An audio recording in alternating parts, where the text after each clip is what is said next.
So hello everyone, আশা করি আপনারা সবাই অনেক অনেক ভালো আছেন। আমিও ভালো আছি। তো দিনটা ছিল ঈদের। ঈদের দিনটা আমার কাছে বরাবরই স্পেশাল, কারণ পুরোটা বছর আমার খুব ব্যস্ততা যায়। তো ঈদের সময় যখন ছুটিটা পাই 4-5 দিনের, এটা আমার জন্য ব্লেসিং আমার মনে হয়। কিন্তু এবার তো 4-5 দিনের ছুটি আমি পাইনি, এবার মাত্র 2 দিনের ছুটি পেয়েছিলাম। তৃতীয় দিন থেকেই অফিস ছিল। এনিওয়েজ, এখন হচ্ছে মেইন পয়েন্টে আসি। আজকে আমরা গিয়েছিলাম উত্তরার একটা রেস্টুরেন্টে। আপনারা ভিউ দেখেই বুঝে যাবেন যে রেস্টুরেন্টটা কোথায়।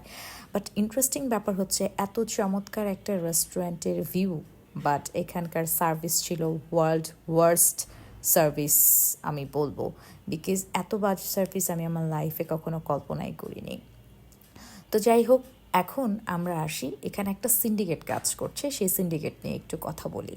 সেটা হচ্ছে, এই রেস্টুরেন্টের রেগুলার যে মেনুটা, সেট মেনু, সেটা আপনি পাচ্ছেন না। ঈদ কেন্দ্রিক তারা আরেকটা বিশেষ সেট মেনু তৈরি করেছে এবং এখানে হিউজ পরিমাণ অ্যামাউন্ট তারা চার্জ করছে, যেটা খুবই অবাক করা ছিল, যেটা আমার কাছে মনে হয়েছে যে খুবই বাজে একটা সার্ভিসের অন্তর্ভুক্ত। তো যেহেতু ভিউটা সুন্দর ছিল এবং চলেই আসছি, খুব রাশ থাকে ঈদের সময়, কিছু করার ছিল না অন্য জায়গায়, তাই আমরা আর যাইনি। এখানেই ছবি টবি তুললাম। সো এই ছিল আমাদের আজকের ব্লগ। আল্লাহ হাফেজ।